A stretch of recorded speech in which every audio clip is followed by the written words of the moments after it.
భగవద్గీతలో మొట్టమొదటి అధ్యాయం పేరే అర్జున విషాద యోగం. ఈ యొక్క అధ్యాయంలో అర్జునుడు అంతా కూడా దుఃఖిస్తూ ఉన్నాడు. మరి మనం కూడా చాలా విధాలుగా దుఃఖిస్తూ ఉంటాం సామాన్య మానవులు, కానీ మన దగ్గరది కూడా యోగం అవ్వలేదు. కానీ అర్జునుడు దుఃఖాన్ని యోగంగా మార్చి ఆ యొక్క భగవద్గీతను మొదటి అధ్యాయాన్ని ఇచ్చారు.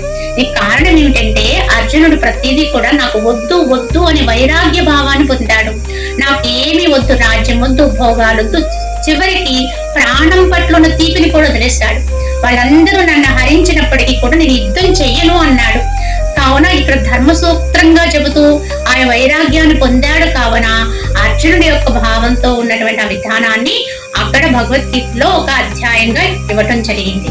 కావున మనం కూడా గుర్తించాలి, మనం కావాలి కావాలని దుఃఖిస్తున్నాం, కానీ ఇది ఆ యొక్క ఆధ్యాత్మికతకు అర్హత కాదు. మనం ఎప్పుడైతే ఈ కోరికల్ని వాసనని తగ్గించుకుంటామో అప్పుడే మన యొక్క భావనంతా కూడా వైరాగ్యపూర్వకంగా మారుతుంది.